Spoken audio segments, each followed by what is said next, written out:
கர்த்தருக்குள் பிரியமானவர்களே, ஆண்டவரும் இரட்சகருமாகிய இயேசு கிறிஸ்துவின் இனிதான நாமத்திலே உங்கள் அனைவருக்கும் அன்பின் வாழ்த்துக்களை தெரிவித்துக் கொள்வதிலே மிகுந்த மகிழ்ச்சி அடைகிறேன். அன்பர் இணைக்கிறார் ஊழியத்தின் சார்பிலே வாரம் ஒரு வார்த்தை நிகழ்ச்சியின் மூலம் உங்களை சந்திப்பது மிகுந்த மகிழ்ச்சி. நாம் தேவனை மகிமைப்படுத்தி ஒரு பாடலை பாடி தேவ செய்திக்குள்ளாக கடந்து செல்வோம்.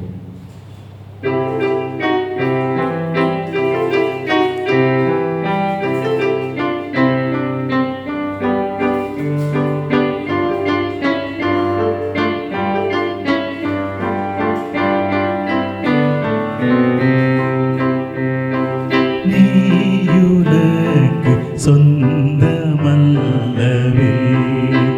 மீட்கப்பட்ட பாவி நீயுனக்கு சொந்தமல்லவே, நீயுனக்கு சொந்தமல்லவே, நீ மலன் கிறிஸ்து நாதர்க்கு சொந்தம், நீயுனக்கு சொந்தமல்லவே.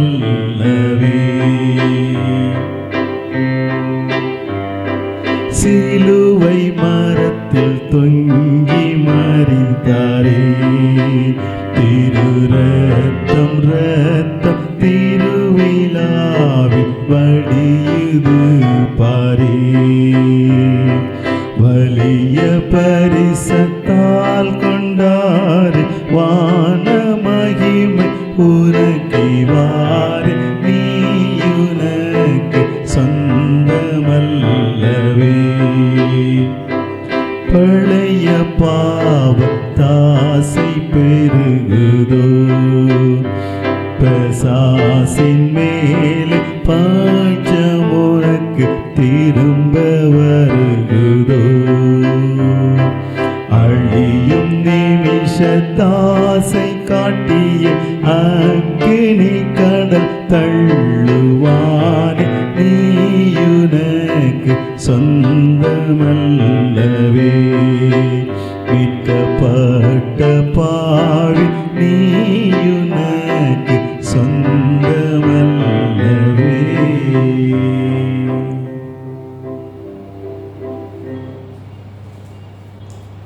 பிரியமானவர்களே, இந்த நாளிலும் தேவ செய்திக்கென்று ஆண்டவர் கொடுத்த வேத பகுதி அப்போஸ்தலனாகிய பவுல் கொரிந்தியருக்கு எழுதின முதலாம் நிருபம் 3ஆம் அதிகாரம் 16, 17 ஆகிய 2 வசனங்களை நான் உங்களுக்காக வாசிக்கிறேன்.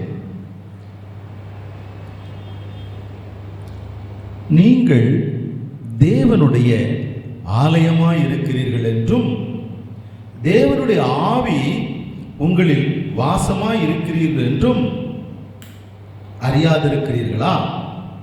ஒருவன் தேவனுடைய ஆலயத்தை கெடுத்தால் அவனை தேவன் கெடுப்பார். தேவனுடைய ஆலயம் பரிசுத்தமாய் இருக்கிறது, நீங்களே அந்த ஆலயம். பிரியமான தேவ பிள்ளைகளே, இங்கே நாம் வாசிக்க கேட்ட பிரகாரமாக ஒரு மனிதனை இங்கே தேவனுடைய ஆலயமாக கூறுகிறதை நாம் நன்றாக உணர வேண்டும்.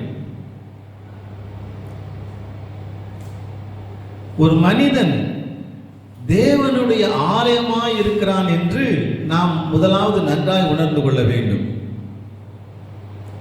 ஒருவேளை ஆலயம் என்று நாம் சொல்லுவோம் என்றால் ஒரு கட்டடத்தை குறிக்கிறதாக அமைந்து விடாதபடிக்கு நம்முடைய சரீரம் ஆலயமாக இருக்கிறது. ஆகவே நாம் நமக்கு சொந்தமானவர்கள் அல்ல. அநேக நேரத்தில் என்ன நினைச்சிடறோம், நம்ம சரீரம் நமக்கு சொந்தம் இல்லையா? அதைத்தான் பாடல் நமக்கு நன்றாக விளக்கி காட்டினது. நாம் மீட்கப்பட்டவர்கள். எங்கிருந்து மீட்கப்பட்டோம்? பாவத்திலிருந்து நாம் மீட்கப்பட்டிருக்கிறோம். சாபத்திலிருந்து மீட்கப்பட்டிருக்கிறோம். வியாதியிலிருந்து மீட்கப்பட்டிருக்கிறோம், வறுமையிலிருந்து மீட்கப்பட்டிருக்கிறோம், பாவ பழக்க வழக்கங்களிலிருந்து நாம் மீட்கப்பட்டிருக்கிறோம். நாம் மீள இயலாத நிலைமையில இருந்தோம். ஆனால் ஆண்டவராய் இயேசு கிறிஸ்துவினாலே நாம் மீட்கப்பட்டிருக்கிறோம். மீட்கப்பட்டவர்களாகிய நாம் ஆண்டவருக்கு பரிசுத்த ஆலயங்களாய் காணப்படுகிறோம். பரிசுத்த ஆண்டவர் வந்து வாசம் பண்ணுகிற ஆலயம். நம்முடைய நம்பிக்கை எல்லாம் ஒரு ஆலயம் இருக்கிறது என்றால் அந்த ஆலயத்திலே தெய்வம் இருக்கிறார் என்று நாம் என்ன செய்கிறோம்? நம்புகிறோம். அப்படி என்றால் ஒரு மனிதனுடைய சரீரம் ஆலயமாக இருக்கிறது என்றால் இந்த ஆலயத்திலே தேவன் வந்து வாசம் பண்ணுகிறதுக்கு ஏற்ற விதமாய் இந்த ஆலயம் காணப்பட வேண்டும். நம்மில் அநேகர் பலவிதமான துர்குணங்களினாலே ஆலயத்தை அசுசுப்படுத்தி வைத்திருக்கிறோம். தீய எண்ணங்கள், தீய சிந்தனைகள், பொறாமைகள், எரிச்சல்கள், மார்க்க பேதங்கள் போன்ற பல வகையான காரியங்களினாலே நம்முடைய சரீரமாகிய ஆலயம் தீட்டுப்பட்டு போயிருக்கிறது. அப்படி என்றால் இந்த சரீரத்திலே கர்த்தராகிய தேவன் வாசம் பண்ணுகிறது இயலாததாய் காணப்படுகிறது.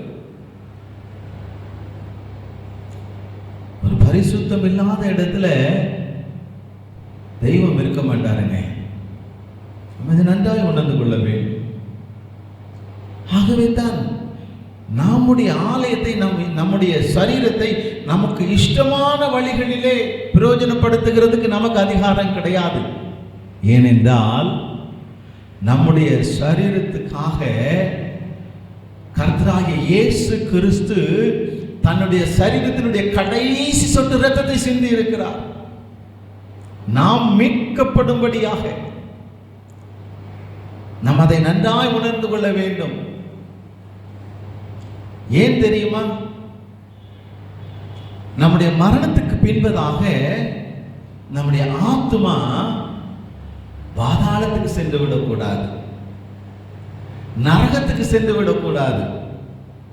அதுதான் ஆண்டவர் தம்மையே பலியாக அர்ப்பணித்து நரகத்துக்கு செல்ல வேண்டிய நம்மை மீட்கும்படியாக அவர் தம்முடைய இரத்தத்தை சிந்தினார். கர்த்தருக்குள் பிரியமான தேவ பிள்ளைகளே, இந்த உலகத்திலே சிற்றின்பங்களை அனுபவிக்கிறதற்காக நாம் பல காரியங்களில் ஈடுபடுகிறோம். கண்களின் இச்சைகள், மாம்சத்தின் பெருமைகள், இன்னும் பலவிதமான ஆசா பாசங்கள், இவைகளிலே சிக்கி உழண்டு கொண்டு இருக்கிறோம். பட்டம், பதவி, அந்தஸ்து, பொருளாசை போன்ற பல காரியங்கள் மனிதனை அடிமைப்படுத்தி வைத்துக் கொண்டிருக்கிறது.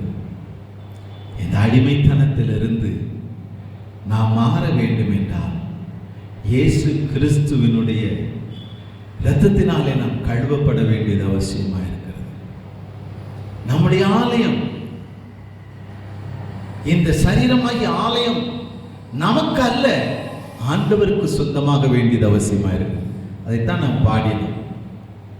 மீட்கப்பட்ட பாவி நீ உனக்கு சொந்தம் அல்லவே, மீட்கப்பட்ட பாவி நீ உனக்கு சொந்தம் அல்லவே. நாம் பாவிகளாய் இருக்கையில் கிறிஸ்து இயேசு நம்முடைய அன்பை நிமித்தம் நம்மை தேடி வந்தார். அவர் நம்முடைய பாவத்துக்காக தம்மையே அர்ப்பணித்தார்.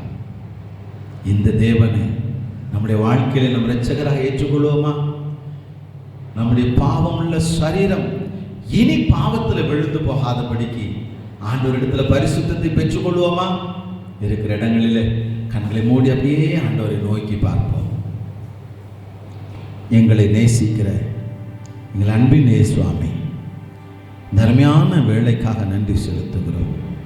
தகப்பனே, எங்களுடைய சரீரம் எங்களுக்கு சொந்தமாக இல்லப்பா, உமக்கு சொந்தமாக மாற வேண்டும். நீர் தங்குகிற ஆலயமாக மாற வேண்டும். ஒரு பரிசுத்தமுள்ள ஆலயமாக எங்களை மாற்றும், என்னை மாற்றும். என்னுடைய சிந்தனைகளிலே காணப்படுகிற குறைகளை மன்னியும், என்னுடைய செயல்களிலே காணப்படுகிற குறைகளை மன்னியும், எங்களுடைய வாழ்க்கையிலே காணப்படுகிற குறைகளை மன்னியும். இன்னும் எங்களை பரிசுத்தப்படுத்தும், இன்னும் உமக்காக எங்களை அர்ப்பணிக்க உதவி செய்யும். இயேசுவின் நாமத்தில் ஜெபிக்கிறேன் ஜீவனுள்ள நல்ல தகப்பனே, ஆமென். பிரியமானவர்களே, இந்த காணொளி உங்களுக்கு ஆசீர்வாதமாக இருந்திருக்கும் நம்புகிறேன். தொடர்ந்து மற்றவர்களும் ஆசீர்வாதத்தை பெற இதை பகிர்ந்தளியுங்கள். கர்த்தர் உங்களை ஆசீர்வதிப்பாராக.